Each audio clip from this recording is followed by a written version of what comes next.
these elements that are killing people in the name of banditry, do you perhaps have an idea of who these people are? You mentioned that they have different groups.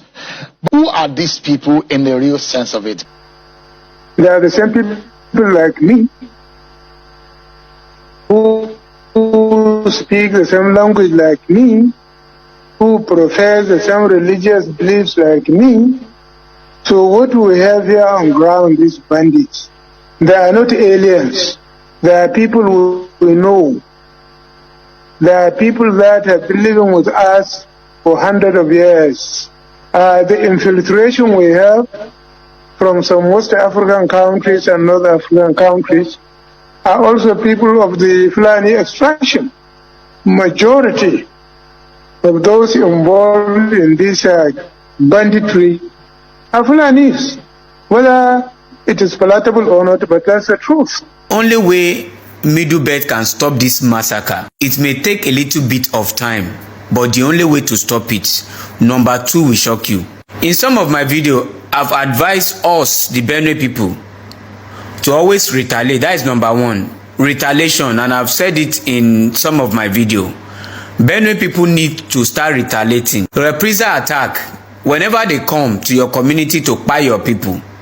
We have Fulani community in Tivland in Benue State. A lot of settlements are there that are owned by Fulanis, which they've mixed with TV. The same thing in Plateau State. They have Fulani settlements. As long as Benue people and Plateau people are seeing those Fulani quarters in their communities as innocent people, they will continue to buy your people. And when this set of people that are called criminal or terrorism storm your community to buy you, do a reprisal attack. How can you do this? Go to their own community too.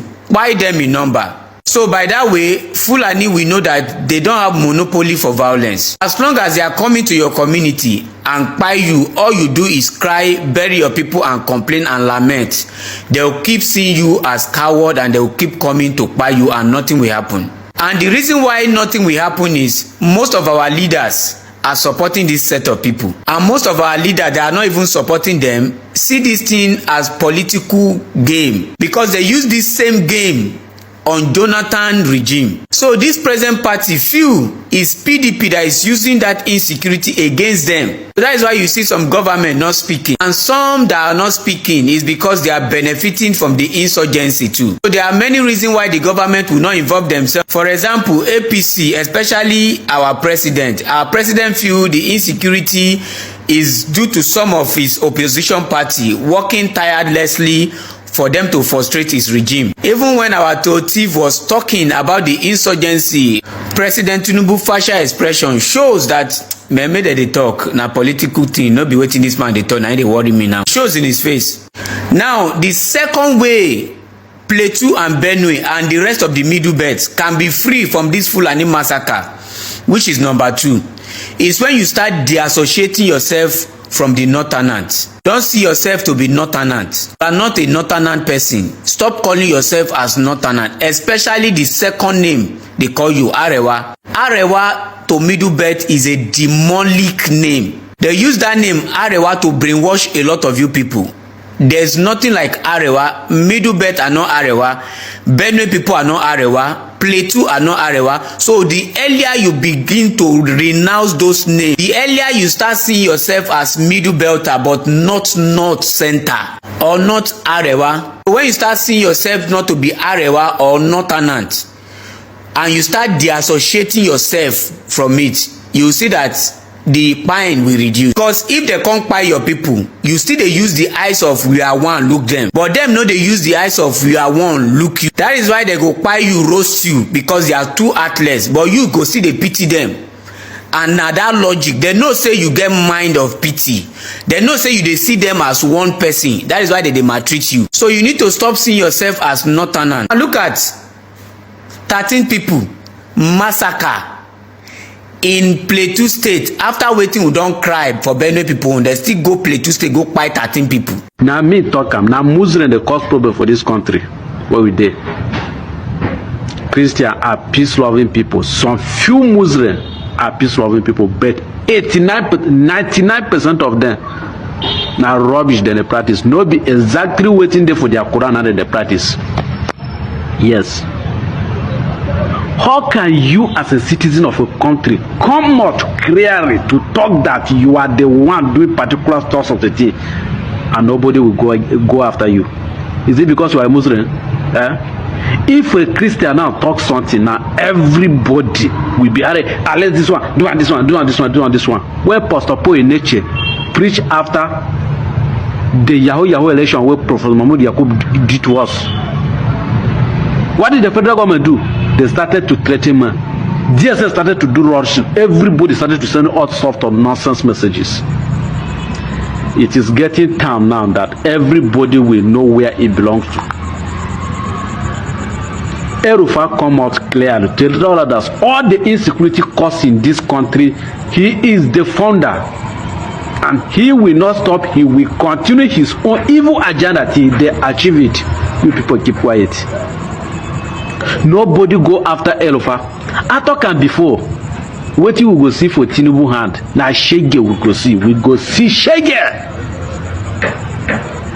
What nonsense is this? Asari Dokubo come out clearly to talk say her own father, his own father, the job he did is to say Igbo people. His own job that he's currently doing now is to say Igbo people. With live AK-47 and AK anything where he carry, nobody go after him. Is it because Asari Dokubo is a Muslim? Is it because Asari Dokubo is a Muslim? What is the offense of Mazi Nnamdi Kanu that they keep him in police in DSS custody up to today? Simply because he's talking the truth. People that threaten national peace are allowed to move up and down in Nigeria. One thing I've also come to realize is to change an ideology. Now, the ideology the core not have is that Nigeria must be led by them. And which part of the country are we talking about? It's the Fulani speaking people. I was listening to a video by El Buba the other time, and it was like, hey, the Benue people, they have the Fulani problem. Plateau, they have the Fulani problem. In fact, almost every state now have the Fulani problem. And their singular mission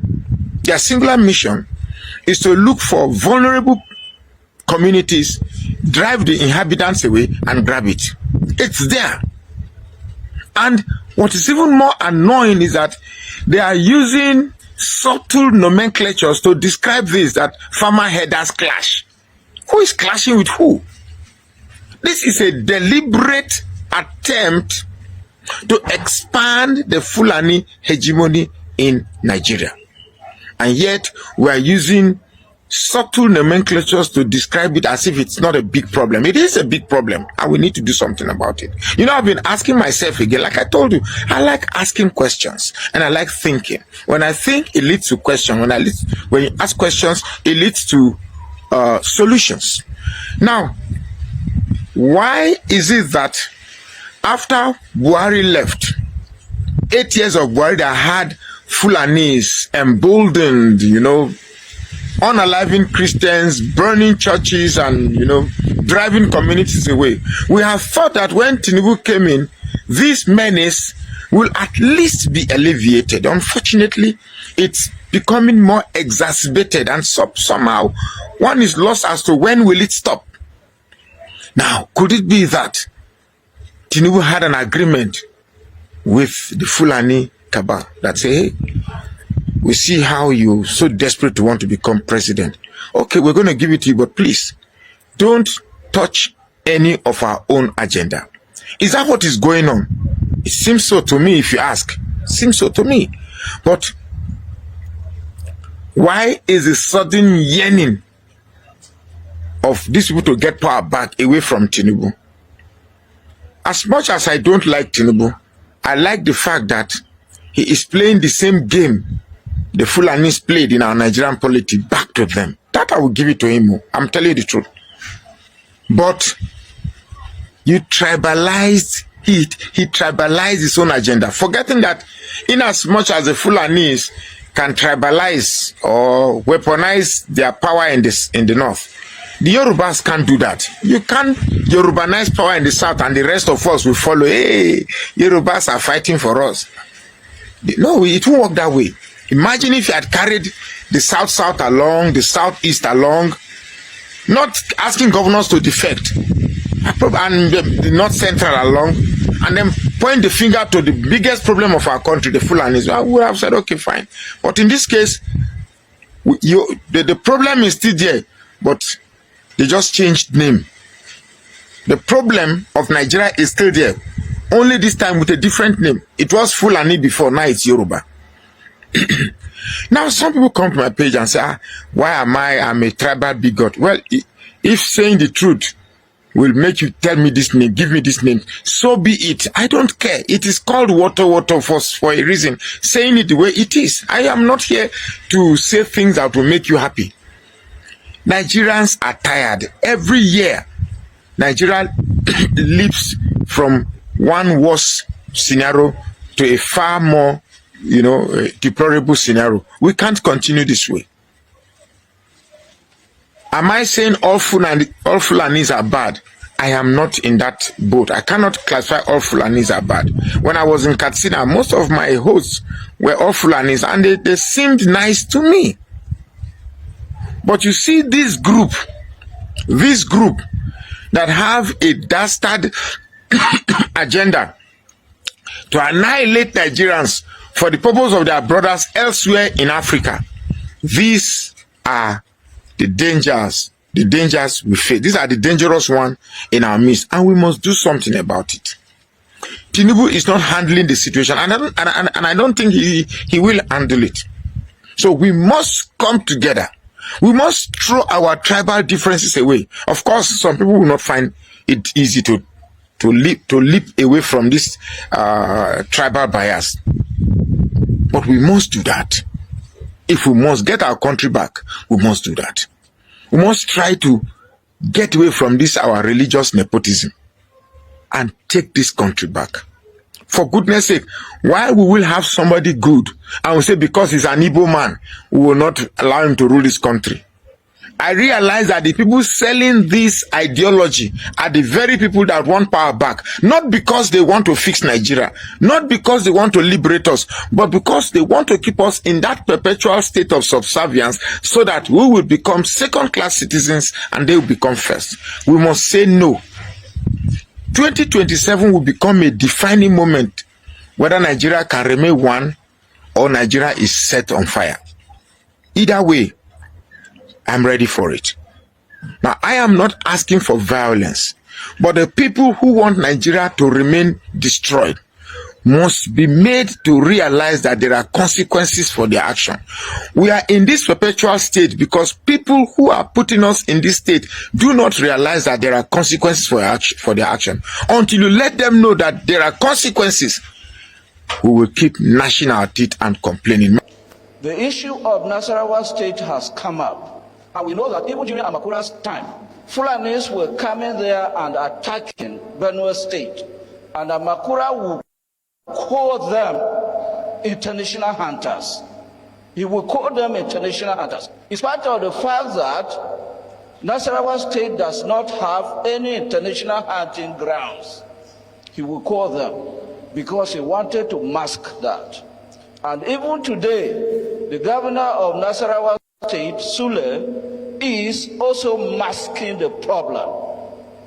Those of you who are in Nasarawa State will know that ancestral lands belonging particularly to the Tea people in Awe, in Doma, in Kiana, in Lafia, and in Obi have been taken over and given to Fulani people.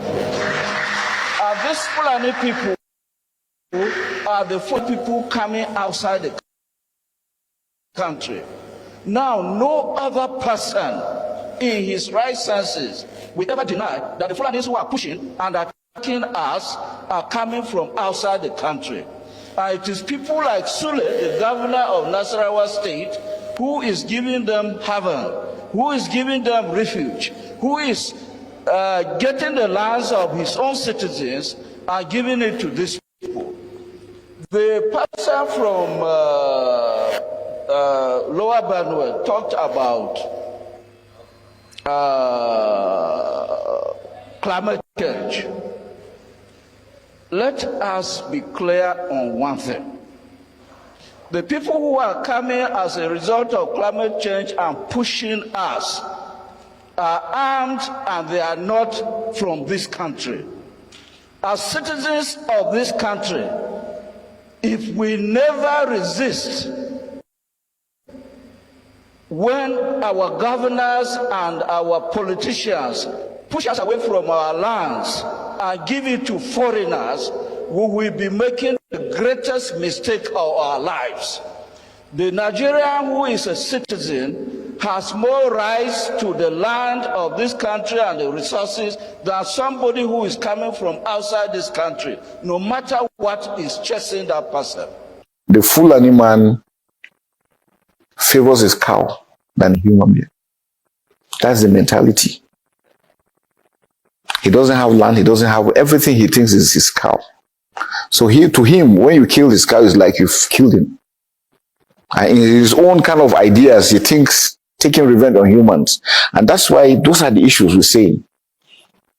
Now, what happens? We have a lot of youths from the native, both the Fulani have criminals that are youths that are criminals. The natives have youths that are criminal. Now, what they do is that those guys work together.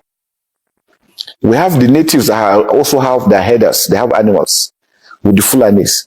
The native criminals, youths, one rustle their own fellow native cows and give it to the Fulani criminals. Those ones will go and sell, or the Fulani criminals will go and rustle and give these ones to go and sell. So it is a business. That is what they are doing from within. And the issue is that, yes, once you do this, these guys are going to come to want to take revenge, because, you know, the Fulani one thinks once you take his eye, it's like you are killing him. He's coming. They will run away. When they run away, who gets killed? Women and children and elderly. So you see, it is, and then now bitterness has come into the issues. Now it has become a ting tong. And because we try as much, what they do normally is, once they see where here is defended, they look for any isolated village and just attack it.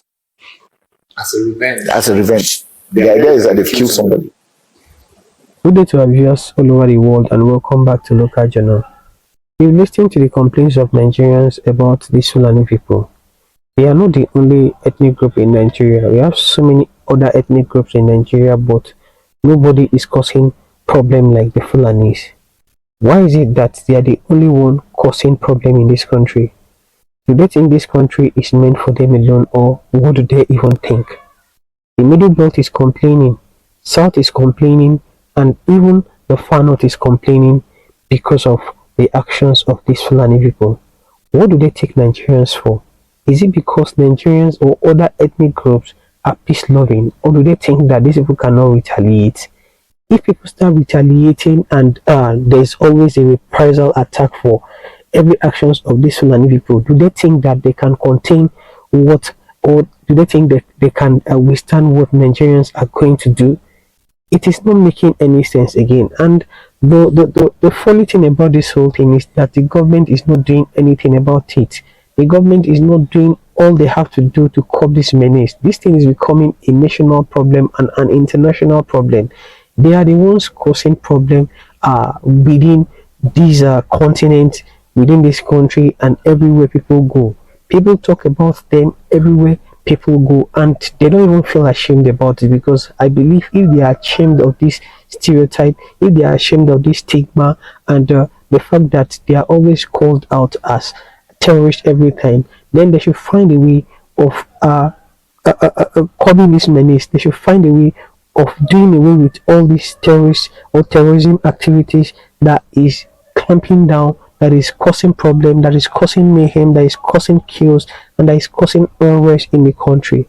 This is taking over our peace already, because citizens and indigents can no longer stay in their homeland, go to farm in peace, or do what they are supposed to be doing in peace without fear, without the fear of being kidnapped, without the fear of being massacred, or without the fear of being terrorized.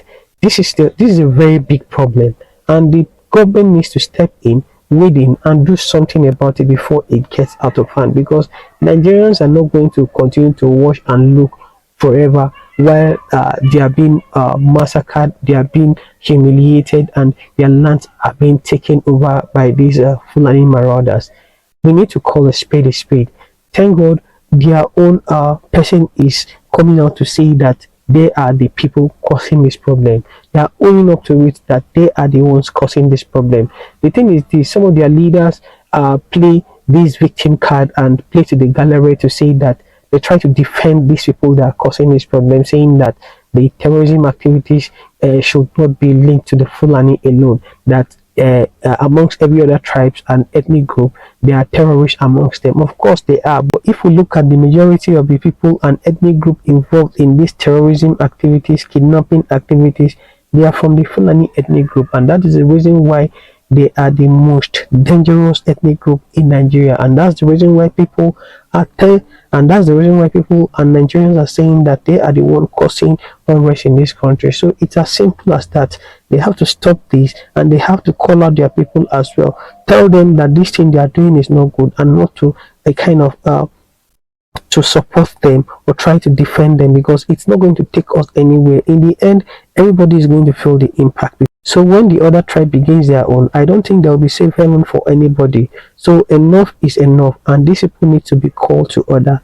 This is what I have to say. Kindly drop what you have to say in the comment section, and if today is your first time to visit our channel, please kindly like, share and subscribe to our channel.